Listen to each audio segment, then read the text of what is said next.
The data is giving us more information about what we ought to be doing.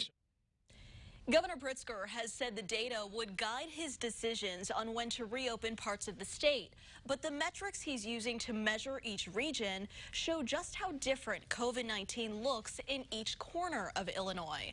Good evening, I'm Jessica Coons. Our Target 3 investigation found all 3 regions outside of Chicago already met the governor's data metrics to advance to phase 4 more than a month ago. WCIA 3's Mark Maxwell is in Springfield.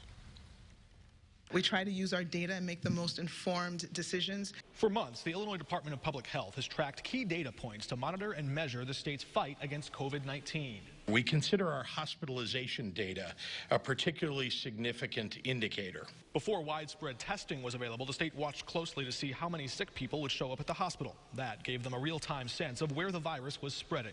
According to data obtained under the Freedom of Information Act, the North Central region peaked at 23 admissions per day on May 1st.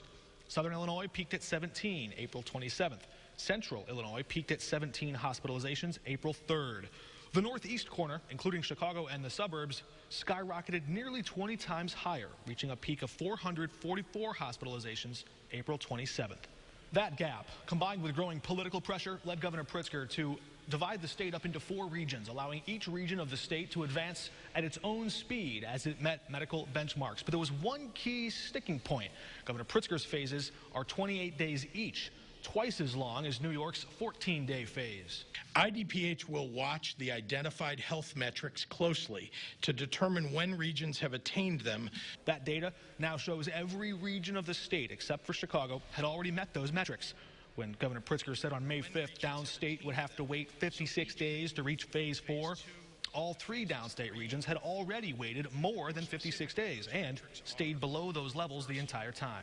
A region must be at or under a 20% test positivity rate. Southern Illinois nearly reached 16% of people testing positive on April 23rd. The North Central region nearly hit 12% April 22nd. Central Illinois never hit double digits, peaking below 8% on April 2nd.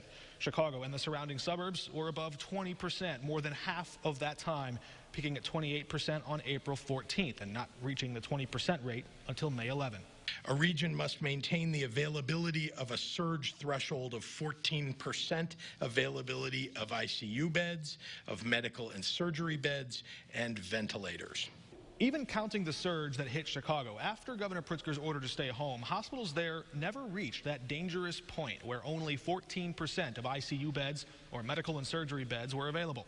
In fact, hospitals in all 3 downstate regions haven't come anywhere close to that mark, staying comfortably above 30% availability in bed space and ventilators.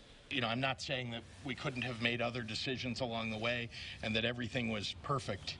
Those numbers we obtained ended more than 2 weeks ago, and in the 2 weeks since, Illinois has reported the fastest decreasing number of new coronavirus cases and hospitalizations per day. Both good signs, both also amplifying calls around the state for Governor Pritzker to reopen the economy that much sooner. But on Monday, asked about that in Belleville, the governor said he plans to stick with his plan, including a 28-day timeline. That means we enter phase 4 at the earliest 1 week from Friday. Reporting in Springfield, Mark Maxwell. In a statement, Governor Pritzker's office pointed to other states like Arizona, Texas, and Missouri that relaxed restrictions sooner and are now showing a spike in cases.